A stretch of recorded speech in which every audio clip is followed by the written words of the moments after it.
Menahem Golan gives us a well-paced, thoughtful, and well-crafted look at the horror of terrorism and conflict in the Middle East, while also adding an incredible amount of bullshit, mixed with a solid blend of absolutely nothing happening. This is the Delta Force on Stinker Madness. Stinker Madness. Stinker Madness. Stinker Madness. We got the Stinker Madness. Hello, welcome to Stinker Madness. I'm your host, Justin. We've got Sam and Jackie here with me. How are you guys? I'm good. I'm good. Good. It's good to hear. How was the Delta Force?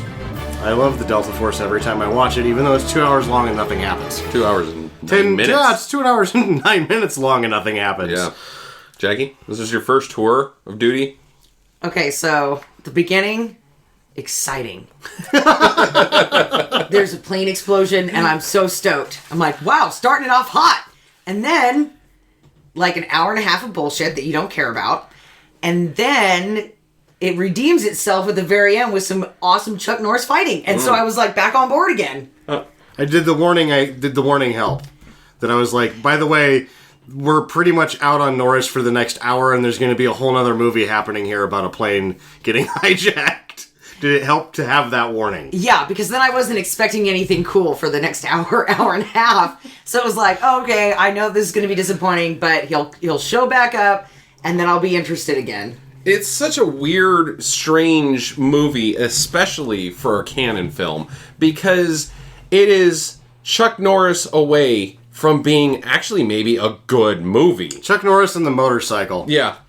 It's so ridiculous, but the whole terrorism thing, the plane hijacking, I literally was uncomfortable. Like, I was attached to these characters that were going through such a horrific experience. I was like, this is horrible. It's frightening. Like, usually terrorism is not portrayed very convincingly on film, and you're disconnected from it. And this is, mind you, a whole nother era than our current era of terrorism, like we discussed in the Point 5 episode, where we didn't even foresee things of mass destruction happening in the realm of terrorism, and it just was kind of always portrayed like, hey, these are the bad guys, these are the good guys. The good guys go in, shoot all the bad guys, credits. That's how these movies usually work, but this isn't like that at all. You wonder who the main terrorists are, what they're doing, why they're sometimes...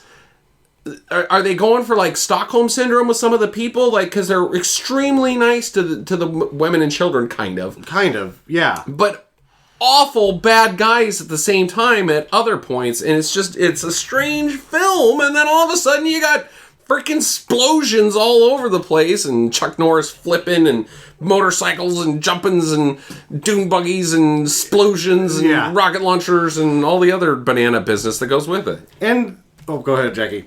Well, I thought they did a really good job for that hour and a half of boring bullshit, making you connected to some of the passengers on the flight, which made it harder for me to watch a little bit, because now that we know that these things can actually happen...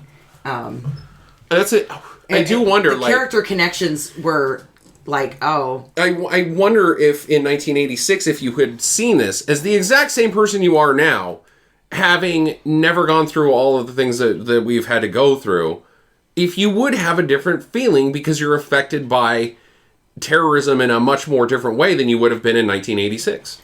Yeah, 1986, it's in somebody else's country. It's not going to come here. Right. And so you're like, oh, come on, they're not going to hijack an American plane. But now it's except for flight...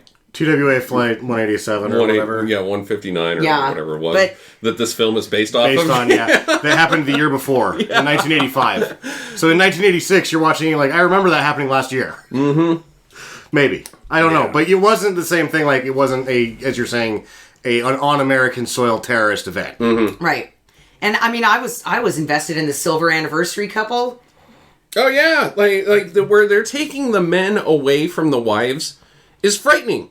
It is frightening. And the old lady, when they take her husband And she's like, I'm gonna go with him. I am his Yeah, wife. Shelley Winters nails that. Oh, Oh yeah, absolutely. and it was just heartbreaking. I mean, it was just like, oh my god, this is like actually some good acting. Like I can't even laugh at this point. Who's the old guy that he's one of the Jewish guys?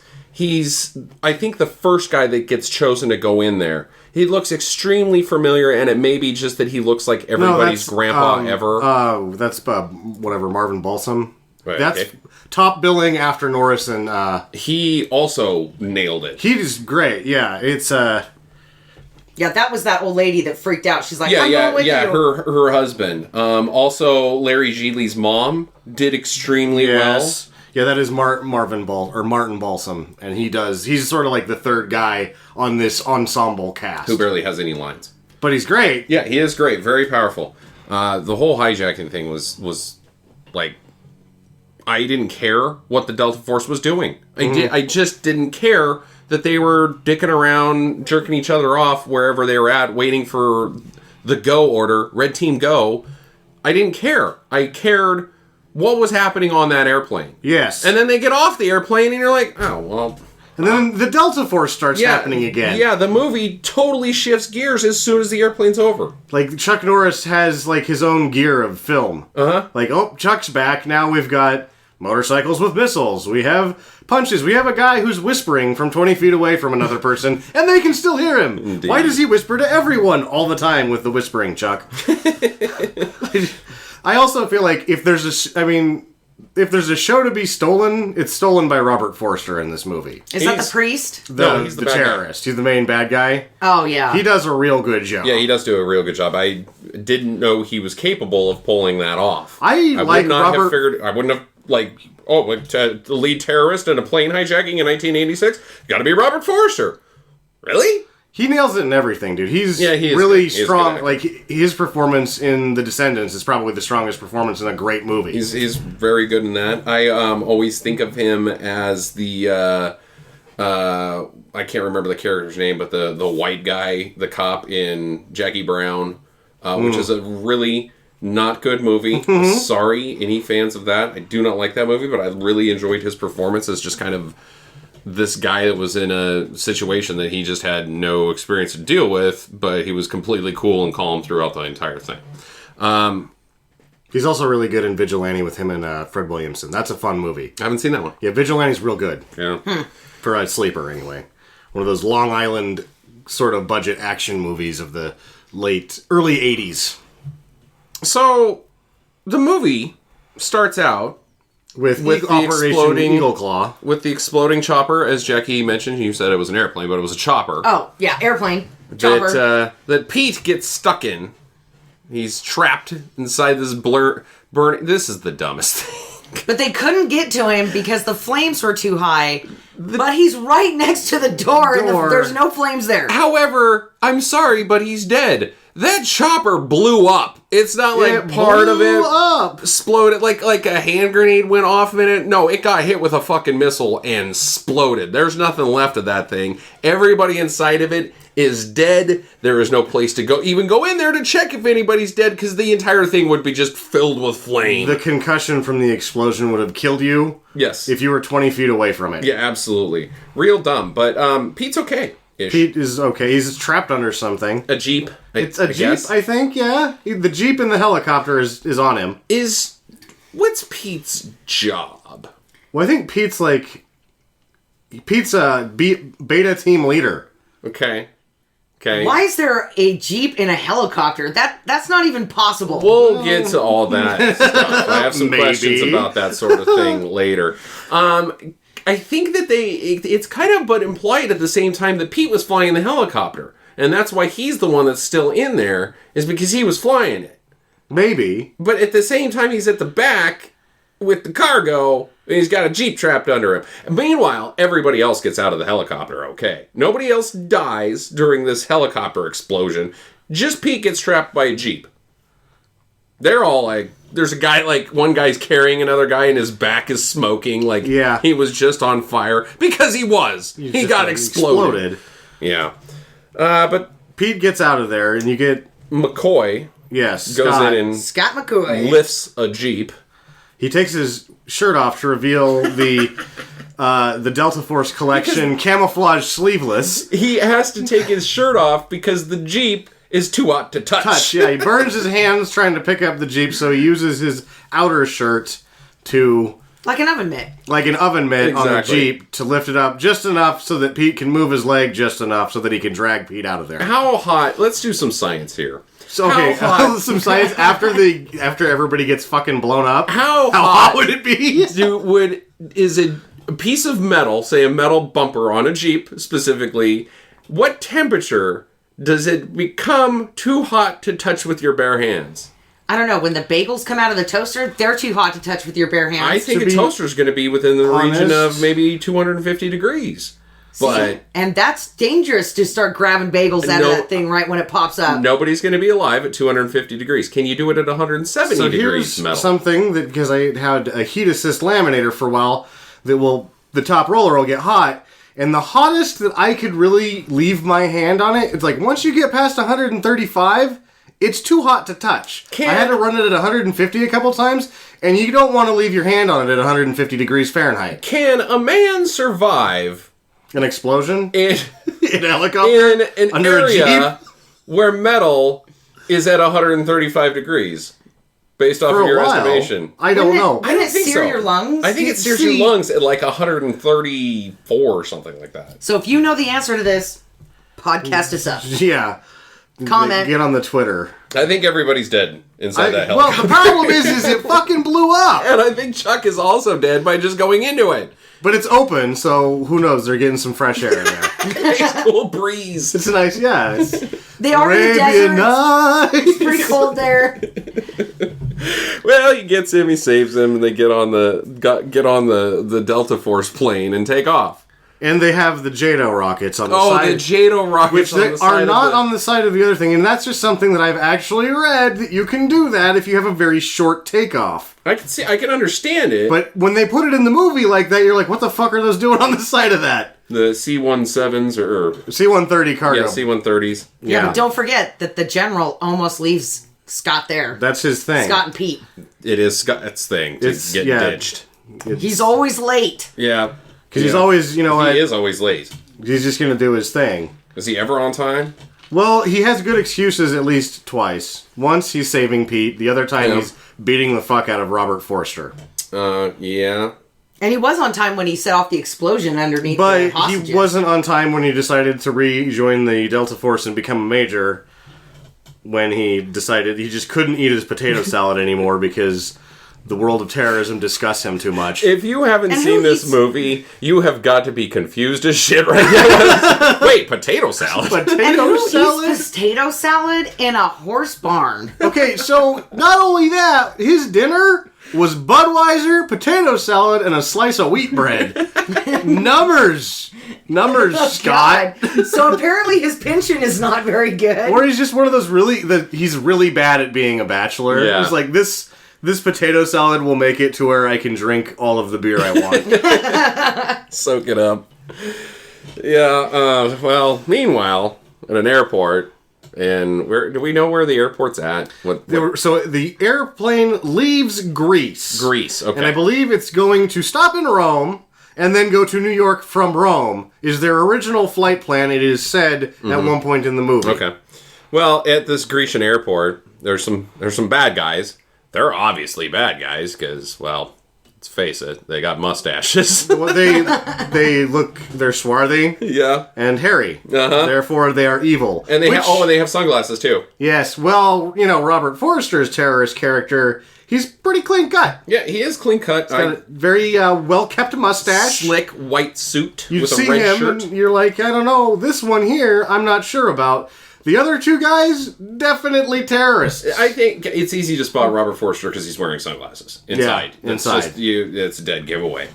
But So- one of their buddies is a fuck up, and Yeah. his ticket's for standby, so he can't even get on the terrorist flight. And that's just another, there's so many things that happen in this movie, the decisions and the writing process that you're that don't really do something for the movie later. Right. Because he shows back up and then they hug. It's like, oh, this guy's the fucking idiot's back. Yeah. But it doesn't really matter. It doesn't at all. For him to not be on the plane then. You're just like, why? Is that the state of terrorism at this point? That we want to hijack the plane, but we only got $500, so And if we're going to you're have to get standby for this guy. And if you're a terrorist and you know that you're going to do some terrorizing, you don't throw a fit at the ticket counter and get hauled away by security. You simply Even go in behind somebody 1986. else, give them a karate chop in the carotid artery, they knock out, they can't Corroded. get Carotid on the artery. plane, and then you're like, hey, that guy's not getting on, can I have his ticket? The carotid artery is what you get after you eat a bowl of potato salad, whee bread, and 82 Budweisers. You get a carotid artery and you you can die actually from just call it the carotid chop. The carotid It's chop. the carotid. The carotid artery. Our listeners knew what I meant. I don't know that anyone does. Karate chop! The Nobody guy's knows what you're down. saying. Well, the one guy is impersonating a back air runway worker type guy, one of those guys. That guy disappears for the rest of the movie. He does, but he is there to plant hand grenades and the guns in the bathroom of the plane underneath some paper towels. Very poorly hidden. I'm not really sure if that would work even in 1986. I don't know. That's another thing from reading about this and watching it a few times. They didn't make a lot of stuff up on the TWA flight. Like, they changed it to ATW on the side of the plane, and then they basically wrote the film out of the newspaper. So that may have been how that actually went down. Maybe.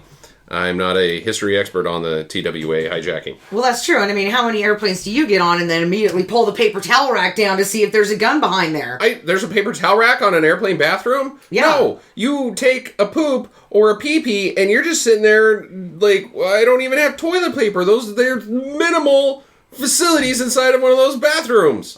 What? They're icky in there. Don't use an airport bathroom or an airplane bathroom. I had to because the flight from Atlanta to Salt Lake is like 6 hours or something. So or 5 hours, and you got to go to the bathroom in a 5 hour period. I had to pee in there. I peed in there. I try not to piss all over the place, but you're right. There's only so much of everything. So even if you piss all over the place, you just leave it there, Right. rather than even try to clean And it up. don't even bother washing your hands. Have you ever washed your hands? Either. I don't guys even in want an to touch the airport The bathroom water- door or airplane. Just the water itself is the most disgusting, rancid, yucky smelling thing ever. Like when you get a sponge in your kitchen wet and then you don't dry it out and you leave it in the kitchen for about a week and then you come back to it and wash your dishes and then you smell your hand that had the sponge in it and you're like, ugh, that's icky. Like, that's worse than Fremunda cheese. That's the smell of that bathroom water. It is gross in there. Maybe it was better in 1986. I don't know. Well, they didn't look like nice paper towel dispensers. Yeah, it was just a stack of stuff. Yeah. It wasn't even a dispenser. It was just a shelf of paper towels. Yeah, I don't know. No, it was where a dispenser. Thanks for not paying attention to the movie. It was a dispenser. Yeah, he opened the dispenser and put them inside. It looked like he opened a shelf. No, Well, he opened it. Whatever. Okay, so there's grenades on a plane, which A is a terrible idea.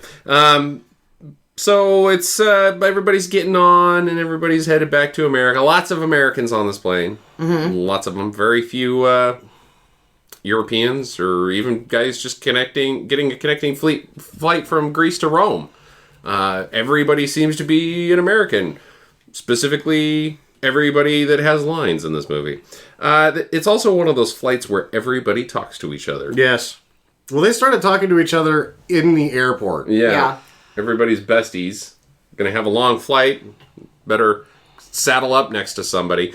I don't like talking on airplanes. It happens to me every time I get on one. I end up talking to the person. Like, I don't start the conversation, but people talk to me, and I'm not going to be a huge dick and be like, I don't want to talk to you. I want to now sit in awkward silence next to you for however long this thing's in the air. So I just talk to them. So you from Chicago?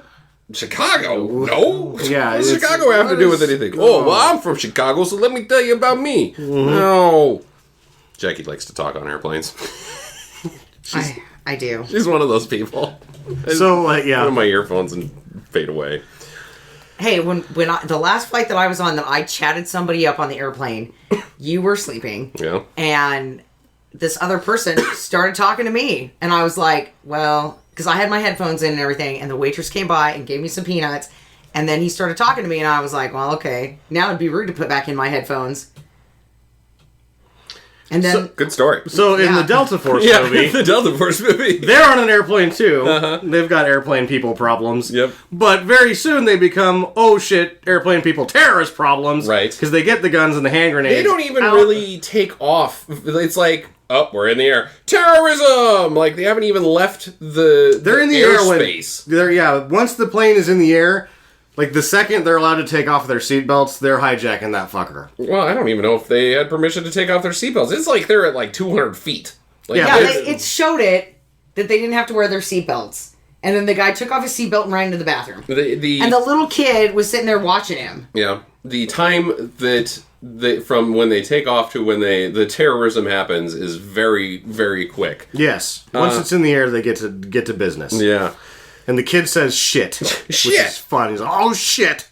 Nothing funnier than a kid swearing in a movie. So the plan for the terrorists is to take over the cockpit, of course, which is standard procedure, as I understand, with a hand grenade. That's not so standard procedure. That whole thing doesn't get, like, there's just things about this that, like, it's very real, and then it's not very real, and then it's very real.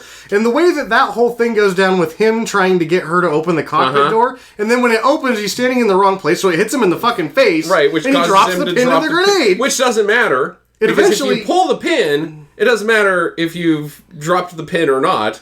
The grenade is armed. You have to let it go. to let it go, and it becomes a live grenade. It doesn't matter where the pin's at. But at the same time, if you have a grenade in one hand and a gun in another hand, and you're holding people hostage, you can't really pick up that pin. He had to Why have does her he need pick to it pick up the pin? That's the thing I'm trying to say, is that, like, this is just a bad circumstance for this guy. Don't take over a plane with a grenade! Yeah, maybe not. But at least they know you mean business. Anytime that you have a grenade, that what it says is that I know enough about planning that I can relate a lot of my mistakes with the device in my left hand. Like, I'm not a thinking man, but I know that this will just sort of circumnavigate a lot of that problem. And anyone dealing with somebody holding a hand grenade realizes they might not know what they're doing exactly, but at least they're fucking serious.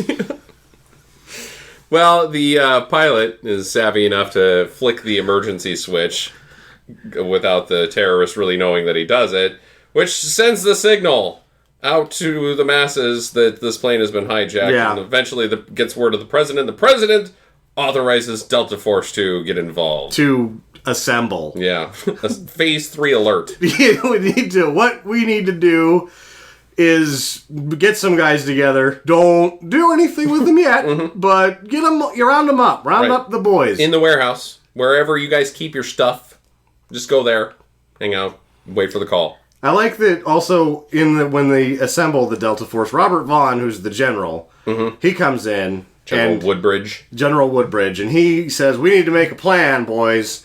And then he just gets on the phone and tells Lee Marvin, Colonel whatever, to round everybody up. And then he hangs up the phone, and then it's the end of this, and that's his plan. Like, all right, you guys and I are here to make a plan. I'm going to call this guy, hang up. You guys are going to do absolutely nothing. That's the plan. Right.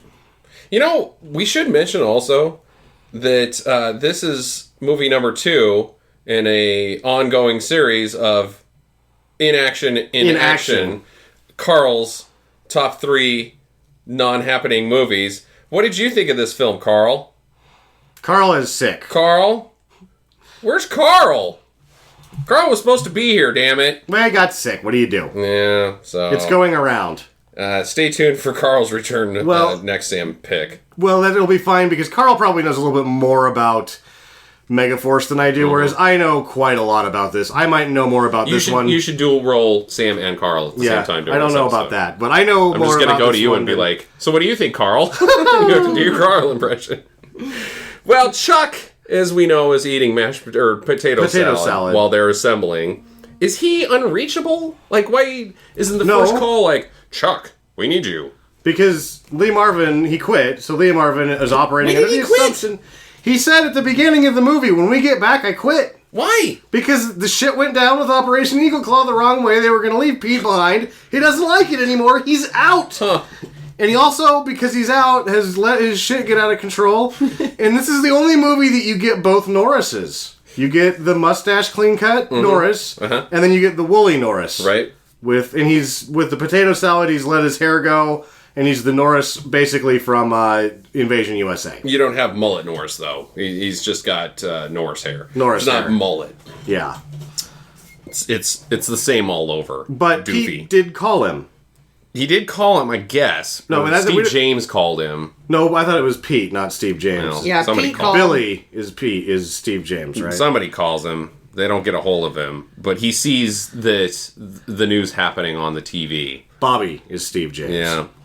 So he knows what's going on. He's just about to eat some potato salad, and he's like, "Shit, can't eat this potato salad." I also gets mad at the potato salad. I think that he's also, it's like sort of a statement of where his life's at. Mm-hmm. I think he's one of those guys that got the potato salad because it was there, but he just doesn't like it to begin with. Sure. And that's where he's at. He's got Budweiser, a slice of wheat bread, and some potato salad because he doesn't know how to live life not shooting at people. I guess I better get back in because this potato salad's pissing me off. Mm-hmm.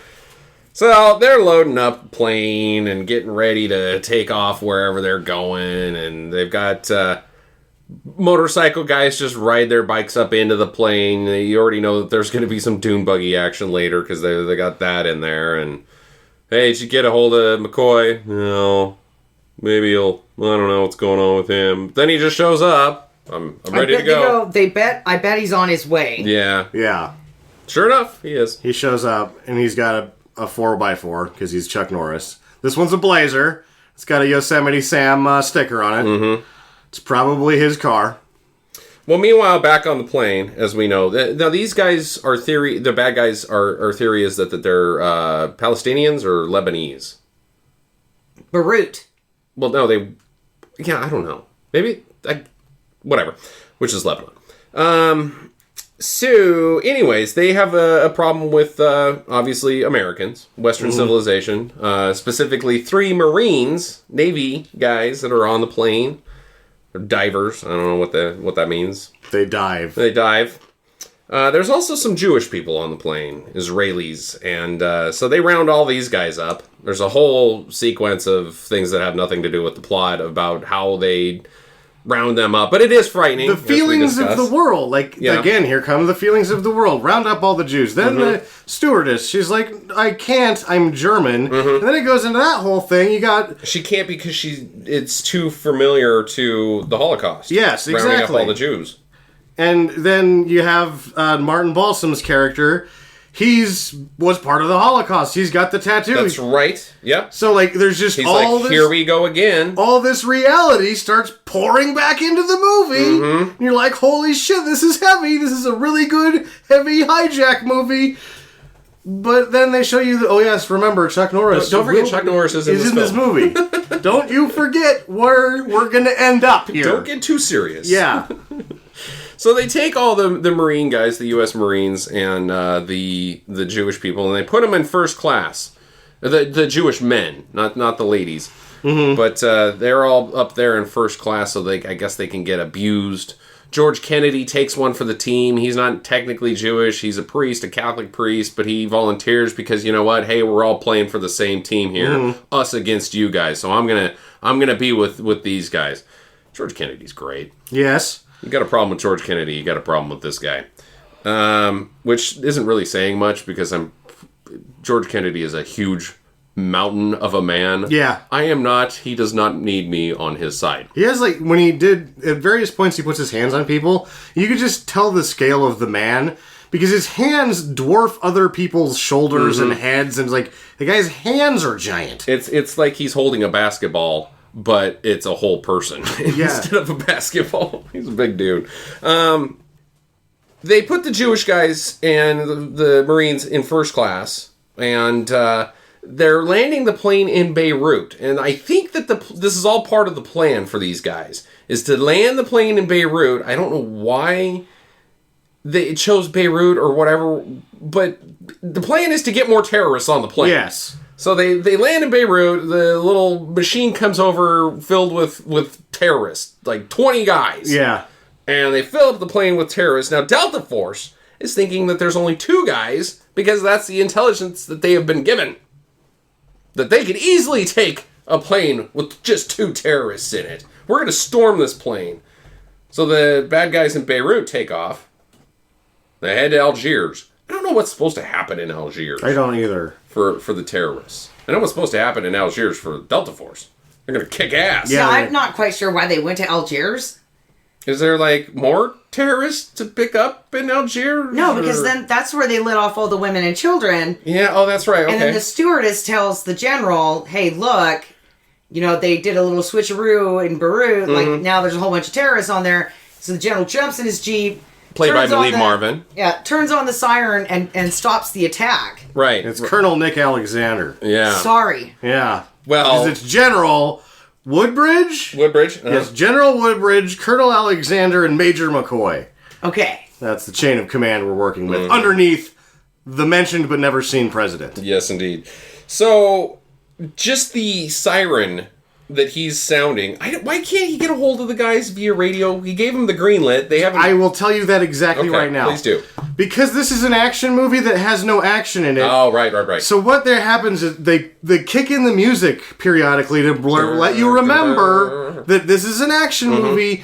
If he just gets on the radio and says, "Hey, There's more stand terrorists." down. There's more terrorists." You know what happens? No shots are fired. Yes, that's they had true. to shoot a gun at somebody at this point to keep people in the theaters in this action movie where there is no action happening. Indeed. And at this point, our guys haven't even fired. The Delta Force hasn't even fired a single shot. They No, get there shot is at. no shots fired in this movie. I promise you, until 1 hour, which is when they go, "What's that sound?" And they start shooting at Chuck Norris. They see Delta Force. They know Delta Force is outside, ready to go into the plane, take over the plane. But so they start shooting at Delta Force. Now Delta Force does not fire back at this point.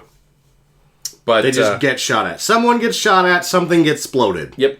One of the gas trucks. But also, one of the also shitty points of the movie where you're like, back again into like, this is not a explosion Chuck Norris movie. They shoot the American hostage and toss him out the And freaking they side did of a the plane. really and you're like, good. ah! It's not just that they shoot the guy who's been beaten in front of Uh-huh. you. You feel bad Yeah. when you see this guy. After he gets shot, it's a really good dummy. It's a very good dummy.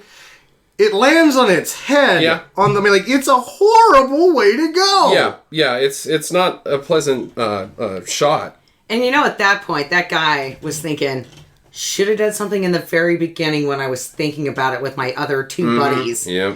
And now I'm just fucked. Yeah, you're Yeah. done. So yeah, I didn't at this point in the movie when it's taken an hour for anything to even kind of happen. I was thinking, okay, at the end of this film, the only people who will have died in this film are Pete and the terrorists. I did not see any of the plane passengers So dying at this point. you see Pete dying already. His name is Pete. Yeah, it sucks. Dead Meat Pete. The Pete always dies. Pete always dies. It's another fun, weird thing about the movie, because we're already going to talk, later we'll talk about how Pete goes, how Pete buys it.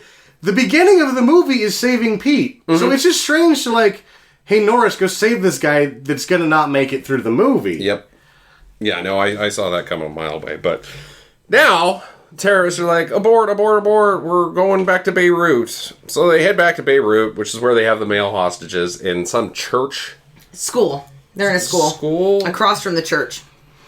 Yeah, they went to a school across from the church. That She's has prison facilities in it. They've turned it into that. Okay. They actually have a conversation. Joey Bishop talks about how Beirut used to be different. And I think that's part of how Beirut used to be different. Everything has been repurposed in this area of town for terrorism. Yeah. Well, Chuck and Pete land. They're by themselves, and they land in Beirut. Recon. Yeah, recon. Do do do do do. So dumb. So they team up with the priest, who is at the church across the street, as you're talking about, because he's the guy that's got his pulse on the terrorism in town. He knows where everybody's at, and what's going on, and so they find out that where they're holding the hostages, this recon team. But the terrorists also find out that the priest is Yeah. double dipping. All of a sudden, Forrester's character becomes Batman, finds him, pulls him out of there. They're going to bring him into the school, probably get him to talk. And they get him up to the second floor, where he then breaks free enough to tell Pete and Scott to get out of there. He's like, go. Just keep your mouth shut. Don't do anything. They don't know that Pete and Chuck Norris are right there. Instead, now you're pointing it directly at him. And then he does something else that, I mean, yes, he does have a sign on the... They are in a Volkswagen bus that has the sign of his church on the side of it. So, I mean, they'll figure it out, I guess. But you could just drive off casually. Yeah, the priest does not get shot, nor does he get pushed off of that. He jumps off the balcony of his own volition. And jump. And it's only the second story, so he probably doesn't even die. He's just laying there going, ow! And his hat stayed on the entire time. Yeah, it did. That is a nice hat. It is a nice hat. So yeah, he jumps off. Then you're like, oh shit, we gotta get out of here. Then the terrorists give chase, and we actually have action at 1 hour and... What is it? This was at 14 minutes. 1 hour and 14 minutes. We get 3 solid minutes, because it is over at 1:17. You get 3 solid minutes of action, and Norris shoots back, and he doesn't miss a lot. Chasing guys in Jeeps, chasing guys in a Type 22 Volkswagen bus. And it's a good chase scene. Yeah, it is fun. a good chase scene. There's a lot of Norris good is stunts. hanging out the door with his machine gun. Yeah. It was such a good sequence that Navy SEALs regurgitated it completely. Driving downstairs. Yeah, the whole thing is like almost shot to shot in Navy SEALs. Yeah. Of course, the bad guys are nutsacks and crash on their own for the most part. Get exploded as soon as they run into the fruit and the fruit shot. Crate of water holding containers. It's so textbook that you see the fruit in a shot, see a car, and it's like wide shot. You see the fruit, you see their bus go by it. And then the next shot is like that close shot to the side of the Jeep. Like, oh, the Jeep's moving fast. And then it's the Jeep hitting the melons that you just saw. Like, it is out of the book. If this chase scene had been filmed in the Western world, there would have been 2 guys carrying a plate of glass across the street that they would have drove right through. A guy at the side of the road changing the tire on a truck full of chickens. There would have been a semi that they would have had to go underneath and take the top of the car off and all that sort of shit. It's very textbook, but it's fun. It's good chasing. So they get away, but then they go to the beach. They get away, and the bus doesn't make it. No, it doesn't. They had to steal it. And then another thing, why even bother with this scene? Because they're like, oh shit, this thing's had it. We need to get another car. And then Norris looks, and he sees a guy with a stock truck, and he's like, oh, we've got a ride. But you never see the stock truck, you never see them take it. They're just sort of there where they need to be at the end. So that didn't even need to be in the movie. Yep. Plot convenience. It's not even plot, it's plot inconvenience. Like, what are they plot doing? Ignoring. They could just go and meet Delta Force at the beach is what they're doing. Is what they're doing. Is this when they come in on the boat? Yep. Yeah. Yeah, they have their little flashlight and they're signaling. Back me up here. Signal, signal, signal. Flash, flash, flash. Flash, flash, flash. Boat's coming in. Dun, dun, dun, dun, dun, drops the drawbridge. All these dudes jump out. And they're getting off there, but ultimately all that's fucking happening is some guys are getting off a boat. To go meet Chuck. Meet Chuck, and they do. Hey, what's up? Hey, what's up? Yeah, that wasn't action. Yeah, bro. No. We brought your sweet spy suit. Well, the plan is that there's 3 different places that they need to invade. Yes. The school, some building downtown, Yep. Yes. and a pipe. Well, the pipe goes to the school. The pipe goes to the school, and that's the underground route to get into The main where they're area. keeping the hostages, to free the hostages. But the Jewish hostages and the 2 military guys are at a different one in the middle of town. Right. And then they also, the third place they need to be is the plane. But Alpha Team right. is going to... Alpha Team does the school and the plane. Beta Team does the center of town because it's the farthest way away from anything. Indeed. So they go through the pipe very slowly. It's And this was a tiny pipe. It doesn't look as big from the outside. It's sort of like the Spice Girls bus. I think it takes them, from the time they get to the beach, I think, until they blow the explosives to go through where the hostages are at, I think it takes them probably 30 minutes of film time to invade the headquarters. Yes. For action to happen again. Sort of setup. While action is happening, quote unquote, when it takes another 30 minutes of movie time for anything to actually happen. Before shots are again fired. Yeah. Or it starts with an explosion, but yeah, and I don't think I've ever seen Norris scuba other than this movie. Mm-hmm. This is the only amphibious invasion of Norris. He does that. He leads the team through the pipe and then sets the charges. Underneath the floor, exactly where the hostages are. Yes. They blow a hole in the ground so that they can go up and shoot all the guys. But when they show that explosive stuff, it looks like cat turds or something. Yes. And then he starts passing out these turds, and everybody starts rubbing them in their hands. I'm like, what the hell is going on? And then they start putting them on there, and I'm like, oh, it's an explosive, not a turd party. I thought that they were like backwoods cigars. Yeah. And like, oh, we're gonna smoke some cigars first. I guess that's kind of cool. It might tip them off to where you are. But no, they're little... I don't know what kind My of problem explosives. with this whole scenario is, what if one of the hostages Isn't on the perimeter of that room. is sitting right where they're going to explode? Because they have no way of knowing where people are at in this room. And really, No, they honestly, don't. everybody in that room dies. Because, the concussion blast. Yeah. Or they don't... Because, like... The other thing is it blows. Like, he hits the button, flips the switch, and it explodes. And then they're, like, ninja fucking out... Like, halfway up, waist high, out of this hole, shooting everybody. What are they standing on? That four-way ladder thing. They had a ladder? Yeah, the with a four-way platform ladder. on it. Alright, but still, if you blow the floor up, it's going to be like floor falling. Right. And this is not a thin floor. No, this it's is concrete. a concrete thick floor. They would have been conked in the head by debris raining down. The debris falls, and then they're like, well, now we got to clear that stuff out of the way so we can get our ladder in there. Right. It's not going to happen And Wait. so good. The ladder was already there. But it would get crushed It by would get all that crushed. shit. It showed it coming down off the ground, and then it broke apart on the platform. The 4 pieces of ladder were onto. the ladder is a concrete crushing device. That's right. Either way, it's not a good plan. And the bad guys, where do we shoot? Where are they going to come from? You just point at the hole and start firing. Yeah, throw a grenade down there. Yeah. That's the time for your grenade. Or just start shooting hostages or whatever. But terrible invasion. It works out real well because they Perfectly. just pop out of the hole immediately and start shooting everybody without shooting any of the hostages. And even though the terrorists who are getting shot are dying with the triggers pulled, Yep. spraying are bullets flying everywhere. Except for where people are sitting. Yeah, Ridiculous. but they get them and they get them out.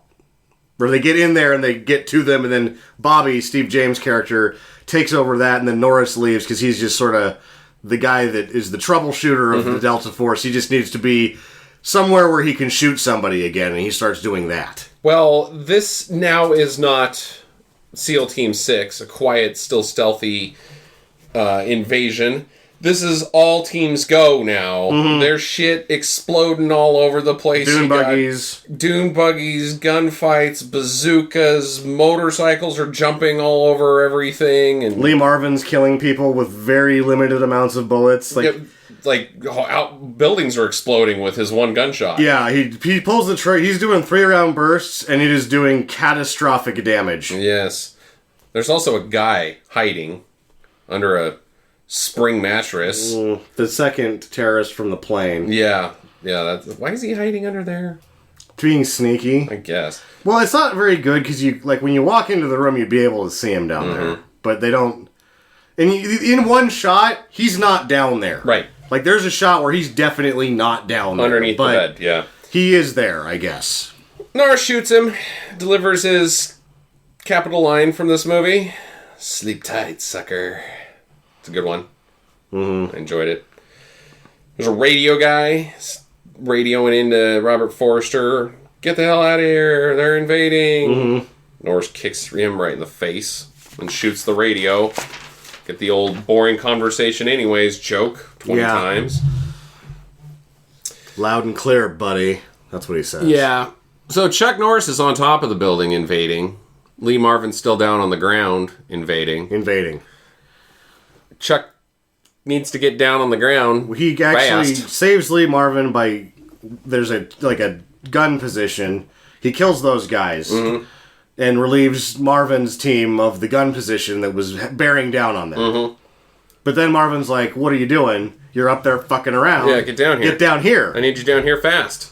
Yeah, you're not What am I being supposed to do, Norris jump? fast enough. Can't jump that high, even No. though I just jumped 20 feet to kill these guys. Yep. It's only another 20 feet. Like but 10. can't do that. It's a smaller drop than the first one he just Yeah. took. It is. Guess I have no choice but to take the zip line. And shoot everybody before I get to the ground. That's the most Norris that Norris ever gets. Oh, I think that's it in a nutshell. Other than we've got one more Norris and Megan Norris in this movie. So, meanwhile, Beta Team, they're invading the whatever it is they're invading, where the Jewish guys and the downtown, the Americans are. Nobody's there. And Pete had been chewing gum the whole time. And nobody's there. And then when he radios in, he's like, nobody's there. They're headed somewhere. Well, no. Then Marvin tells him, find somebody that speaks English and rough them up. Yep. And you're like, well, I don't know if shitty plan. Then he does, and it works. Yeah. And then he's like, well, this is where they're headed. And he's like, we're going to go get them. Like, all right. There's a problem. There's a shitload more terrorists on the way. Shitload more terrorists There's on the way. got to be 400 or 500 of these guys. Yeah. In vans, and they're like those cargo vans that have guys inside of it, and there's guys that are hanging off the sides of it, and guys on top of the flatbed vans. trucks with there's guys. 50 guys There's inside a of each lot of of these guys. trucks, and there's like 20 trucks. There was probably, it looked like in the shot at one point when they're running up to the school right before Norris blows it up, it looks like there's about 200 guys. Yeah, it's a shitload. There's a shitload of guys. But it's not a problem. No big deal. That's the other thing. Like, he blows up the thing, and then they leave, and then what do those guys do? They actually turn around and run away. You never see any of those guys again. There is 500 terrorists, in theory, on their way, and all it takes is one man to stop them. Guess who? The classic Norris roadblock. Yes. With motorcycle, on his motorcycle. He Lone Wolf McQuaid's it. He just stands there in the middle of the road like... You shall not pass. Yeah, he doesn't have to even say that. He doesn't have to wave his staff. He doesn't have to pound it on the ground. He just Norrises. He just looks at him, and they stop, and they're like, what? Is that the... Holy shit. No, it's the Norris. I don't know. Let's send these 2 Jeeps in front first. He's prepared. That's when we find the motorcycle rockets. Huge explosions. Yes, and that they give some gratuitous engine work too. That like they go up and down too. So because the steering of the motorcycle will handle which that axis of the missile, but the missiles can be controlled enough that they're guided basically. The first Jeep that gets exploded is one of the best movie explosions I've ever seen because it's a Jeep filled with guys, dummies, and when the Jeep explodes, the dummies just take off into space. Yeah. There's these bodies going, woo! Yeah. Bits of things everywhere. It's They're like ridiculous. the sparkly parts of a firework. It's great. So they retreat. Yeah, let's get fucking out of here. Yeah, there's they just see all those guys die, and then no more mega invasion from the terrorists. But they've transported the hostages. They're in the back of a truck, the Americans and the Jews. Mm-hmm. Got to get those guys. So how does he do it? Motorcycle missiles once again. No, that's not how he does it. No, he doesn't do that. He invades the truck. He jumps on top of the truck Yeah. for the motorcycle, remember? Oh, yeah, that's right. The Navy guys are in the back of the truck, too. Mm-hmm. And the Navy guys decide this is time for us to take action. This is when I started to become reinvested into the movie. Oh, you were with the motorcycle rockets? It was like, okay, that's pretty cool. And then when he jumps on the side of the truck and he gets hit in the face, I'm like, what? You don't hit Chuck Norris in the fucking face? Yeah, it is weird to see him get hit in the face. It usually doesn't happen. It maybe happens once, at most one time in a movie. Never twice. Yeah. So then when he finally does take that guy out, it was like, yeah, that's what you fucking get for hitting Chuck Norris. You should have just abandoned that truck as soon as you saw the red beard coming at you. Yeah. Just pulled it over nicely. And be like, and here just, you go. here is your truck, Mr. Norris. Mm-hmm. And then jump off the cliff for him. Yeah. It fairly happens that way. I mean, he just tosses the guy out of the truck after a little bit of a fight. The Marine guy takes over driving the truck, and they just drive off to safety, and Yeah. Chuck Norris has his little fist fight. Which is one of the more dangerous stunts. It's not going fast, but it seems like the truck's going about 15. Yeah. A guy jumps from the top of the truck into the driver's area while two guys jump off of the truck, and then he steers it away. They also don't do the typical we're moving, jumping out of a truck barrel roll. They land standing straight up. Both of them in clutch together. Yeah, it's a tough one. Yeah, that is a tough stunt. But they get the hostages. They're safe. Unfortunately, we've had an accident. Pete has been shot. My prediction has come true. Pete has been shot. But he has not died. He's bleeding out, though. He's been shot, yeah, it's really... In the collarbone. He's been shot in the collarbone. He's gonna die. He's gonna die. Well, he gets shot. It looks like he gets pretty riddled with bullets. Like, he takes about 4 of them. But, I also forgot to mention that Pete, when he gives chase, he spits out his gum. Because he realizes, I'm a dickhead. If you're chewing gum, you're not working hard enough. And he realizes that in the movie. And he's like, I need to spit this gum out and get fucking serious. So, the bad guy, he gets away for about a block. He just goes to a house that's less than 500 feet away that is directly visible of all the action that is happening. Yeah. I don't know what he was doing there. I think it's his house. Is that his house? I think so. I don't know. It's a pretty nice house. He's got music on. It seems to know where everything is at. There was some dinner ready. Dinner ready, yeah. Like, oh, well, this failed. I'm just going to go home now. Yeah. Right over here. And it's seriously... And it's a crane shot that shows it, too, so like, it's like... they're there. You can see Delta Force and of them. His escape, like his hideout, in the same shot, and they're 20 feet apart. He even looks out the window and is watching what's happening with Delta Force down below on the street right next to his house. It's hanging out. Oh, boy. Well, Chuck knows where he's at, and he's doing the Because he can see. Yeah, he can see. Oh, he just went up over there, huh? He's on a motorcycle, and he's stalking him. He's playing a game of cat and mouse, driving around the house and making motorcycle sounds randomly. He's like, are you going somewhere? Vroom. And he's not. Why would he say that? Because he's not. He's parked the car. Gone somewhere. He's in his house. He's just hanging out now. Trying to eat some leftovers and listen and watch this lady on TV shake her hips. It's Thursday at 7. It's time for Cosby. That's what I'm doing. Yeah. So he jumps his bike through the window, of course, into the house. Hits the guy with the bike. They have a knife fight. They toss him around the house quite a bit. He beats the hell out of him. Yeah, Robert Forster gets gets the hell beat out of him by Chuck Norris in this scene. But he's okay enough to run out of the house and try to get to his Mercedes again. The first time I saw this, I was really curious as to, like, why he would just beat him up and then, like, decide to leave. It's the cat and mouse thing. Yeah. Yeah. But then I thought he got his arm chopped off.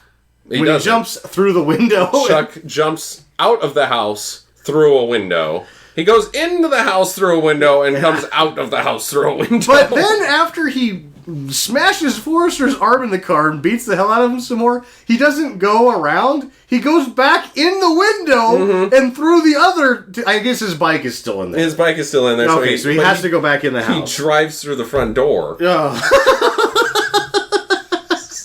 It's so ridiculous. And then they have a stare-off, and it's like Robert Forrester's like sitting in his car going to drive away. No, he's gonna shoot him. He's got one good arm still. He's got this gun. He's trying to get it up onto the window so he can aim the gun. And then Chuck Norris is like, eat shit, bam, bottle rocket right out the buck end of his bike. The buck end. Yeah, he has like exhaust pipe missiles, which would be not good. Not working. Or they just blow up the second that the exhaust pipe got hot. And they're also unlimited.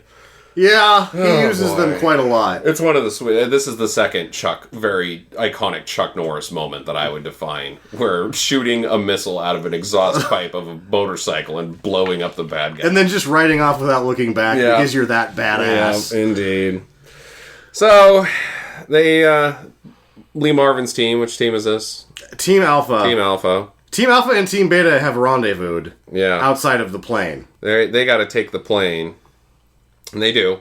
It's quick. Quite efficiently. Yeah. It's probably the most efficient work that they do in the whole movie. Maybe the thought is everybody's getting tired at this point of the film. This is also the only thing they really practiced heavy. Yeah, that's true. That's true. And let's be realistic. All of their guns had silencers on them. Mm-hmm. Yeah. So that they could just sneak up there and just boop, boop, boop, boop, and then everybody was dead. Yep. And they do. So the plan is to use the plane to transport the hostages back home. So they got to reload the plane with all the hostages, but they're in a hurry because the Beiruti authorities are saying, no, you can't take off out of here, or whatever. Because I guess they're in on it or something. That's maybe. what I got, kind of. I don't know. Well, McCoy's not there, and they're ready to go. He's late again. He's always late. Ridiculous. Yeah. So he bikes into the airport, jumps over the gate while shooting more missiles out of the front and the back of his motorcycle. Everybody's getting exploded. And then the plane is going to... There's 2 Jeeps headed for the plane and not going to give it enough room to take off. But it's a good thing that Norris is already coming, and they start shooting, and I think even Bobby, Steve James' character's like, they're shooting at us. Really? You don't get... It seems like you get shot at a lot, and that you wouldn't announce that. Like, you would know that all of your friends that you hang out with and get shot at all the time also know that they're getting shot at. But either way, Norris splits the Jeeps, and exhaust pipe bombs them. That's right. While wheeling. Wheeling. God, I should have counted the wheelies. There had to be 23 wheelies. It was awesome. He also wheelies onto the plane, essentially. Yes. They drop a rope while it's taking off, and he's wheeling his way up there. He's standing on the back of the motorcycle. While doing a wheelie. Grabs the rope and gets on the plane. Which will be a theme.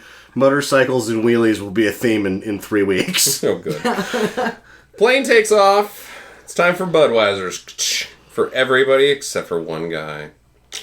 Dead Meat Pete. Yeah, Pete dies. Yep. He's gone to the big Delta Force in the sky. Yeah. And George Kennedy does more Terry stuff in that scene. You feel bad. And it would be like, oh, Pete's dead, whatever. But then the George Kennedy thing, like, brings it back to realness again. Yeah. And the music changes completely there, too. And there's, like, it's like the fucking Godfather all of a sudden when they're getting off the plane. Yep. But, doesn't take very long to bring back the... once they get on their plane from dropping the hostages off. Right, and they have the romanticized music. All the hostages are getting out of the front entrance. All the Delta Force are getting off the back, and they're carrying Pete's body out. And they're looking back at the families and how happy they are, and everything's worked out for everybody except for Dead Meat Pete. Yep. Leaving a man behind. Never a good thing. Credits roll! End of the movie! And so when they get on the C-130, and the Delta Force music comes back, and they fly off, right before it closes... Norris grabs Lee Marvin and then puts on this, like, big smile. Like, hey, Pete is still dead. Because they're okay. Yeah, they're okay. And they helped accomplish something. I guess so. They've done their job. They can go home and feel good about themselves. And Pete died how he wanted to die. Helping others. Okay. By getting shot. Yeah. Questions. First question, which is your favorite Norris? Is it the mustache... short hair Norris, or the Norris in Invasion and through most of this movie with the woolly Norris? How about none? Oh. I like the woolly Norris. I don't like Chuck Norris. Okay. I love Chuck Norris. I just don't like him. I like Chuck Norris. I like the mustache. I like the short hair mustache Norris myself. I like the woolly Norris. Okay. Woolly Norris one. We got a full split on the Norris. None. One and one. Yeah. What's the terrorist motive in this movie? I don't know. I have no idea. All I know is that was one of my questions as well. They're freedom fighters. Their end game? Because they even say, like, oh, well, tomorrow you're going to be dead. They're going to kill the hostages. Right. Do they just get the airplane out of the deal? Then what? I think we know then what. Too soon. Yeah, maybe. I don't know. It's never explained what they're going to do. Like, at all. Yep. My next question, is Scott retired now? Your next question? My first question. I'm used to going first. Okay. So, is Scott retired now? No, I don't think he's so. He's back in. He's a major. He's a lifer now. He gave retirement. He got the promotion, right? Yeah, and this time it worked out. Last time it didn't so much, so he's fine. He's back in. Okay. What's Operation Snowstorm? Or what did you call it? Operation Eagle Claw? Yeah, what is Operation Eagle Claw? It seemed Operation Eagle Claw was land on the ground in helicopters and get to an airplane parked right next to them. Yeah, no, so originally what happened is that was the hostage crisis under Carter. They were going in Blackhawks, and one of them went down. And so that's what happened is that they lost the helicopter. Life, but not in this movie. Yeah, but they lost the helicopter, and so they basically, at the crash point, rounded everybody up and just got the fuck out of there. It didn't work. And so that's their version of that. Gotcha. Was rounding everybody up and getting out of there because it didn't work. That is not explained at all. No, none of that. All you see is an exploding helicopter, rescue Pete, get on the plane, fly off. I always thought it was so strange until I read more about it and that it was a depiction of that. You can't tell that by watching it. And the funny thing about the beginning of it is that, what do you think? The helicopter's there for maybe, you gotta look at this helicopter for probably 2-3 seconds before anything happens. Nobody's getting in or out of the helicopter, it's just a chopper on the ground. Kaboom! What? Yeah. But a very exciting opening. Yeah, Very exciting. Sam? I don't know if this is really a question. It kind of is. Do you think Dudikoff was considered for Pete? I would have enjoyed that, but no. Yeah, maybe, but I bet you if he had, he would have been like, no, I can't die. Yeah. That's I'm where I'm Dudikoff. wondering. Because originally this was going to be all their guys. Because it was supposed to be Bronson and Norris together. Expendables 0.5? Or whatever. But it was going to be all their stars. Mm-hmm. And I would have thought that because there is 4 spots, that maybe originally, somewhere in planning, even maybe before Pete dies, that it was originally, because Dudikoff showed up the year before that, or maybe 2 years before that in American Ninja. And so I was wondering if that was the 4 spots were originally going to be for Steve James, Michael Dudikoff, Charles Bronson, and Chuck Norris. Yeah. But it ends up bringing Marvin. He was not in one of their movies this year. He wasn't in one until 87. So he did 85 and then 87. So he wasn't doing anything. It's not like he had a schedule conflict. Yeah, it's interesting. Maybe they brought in that guy. It was probably between, what I think is that it's got to be between William Wallace, who plays Pete, and Dudikoff as to be who is going to be that next marginal canon star. Yeah. And that Dudikoff wins, but it's sort of ex post facto they'd already made this movie. Right. Interesting. How do they get their toys to Beirut? In the C-130. Wait. They have tons of stuff. There's probably 30 dune buggies, 72 motorcycles, 85 bazookas. I can answer this. Chopper. Okay, go ahead. They say in the movie, land in blah, blah, blah. Israel. Mm-hmm. They will give you everything that you need. So it's the same thing as Hell Squad. Just you get your stuff there. Yeah, well, I think either the Israelis... I think basically when they get to Israel, they have full support of both governments and any assets that they require to complete their task. Problem, right? They don't go to Israel. They do. Well, they do go to That's Israel, where they but they train don't... for the plane. They go to Algiers first. Right, and then they go Their to stuff's Israel. not there. They weren't even supposed to go to Israel. They do. Yes, you're absolutely right. They do, because that's how they get into Beirut, is through Israel. That was never part of the plan. They were supposed to take over the plane in Algiers. Yeah, but you only need some guns to do that. Do you? Not when you're Delta Force. You need fucking rocket launchers and grenade launchers. They had the dune buggies on the C-130s when they leave America. There's no way to have that much stuff on a single C-130. No, they had at least 2 when they I guess got they there. do have 2 because they take off 2 at the beginning of the movie. Yeah, and there could be more. I don't know. Seems fishy. They also had the dune buggies I thought were coming off the boat when the dudes are coming off the boat. Where's the boat come from? That's It's probably... an inflatable, so it probably didn't take No, up it's all not the an room. inflatable. It was a cargo ship. Yeah, the landing I boat. don't know. I thought you were talking about the diving boat. It's just bullshit just shows up randomly through this movie. Where did it come from? Jackie, what's your last question? It's not so much of a question as much as I just want to say Liam Neeson was looking good in this movie. Oh, yeah, I forgot about Liam. Yeah, Liam spotting. Liam spotting. He doesn't show up until they take the plane over. Right, Yeah. he was in the cotton field. Yeah, they must have needed extras. Like, oh, we're running out of extras. Get more extras. And one of them just happened to be Liam Neeson. Yeah. So the master question that I have, what the hell were these guys doing? What the hell are these, like... Delta Force or Man? Canon films. Yeah, Canon films. Because it's, pick one.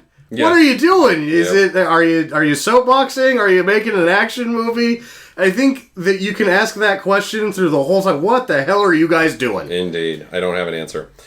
Check out Electric Boogaloo. Hopefully that'll have the answer to it. My last question is this the sweetest team theme song ever?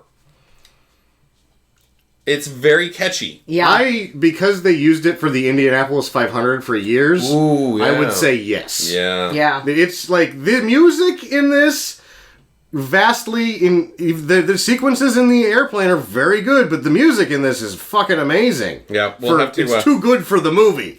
In future, we will have to keep we'll set this as the bar, since I think we're all in agreement on that, but we will see if it can be beat. Yeah, it's my ringtone because Yeah. I think it's that sweet. Yeah.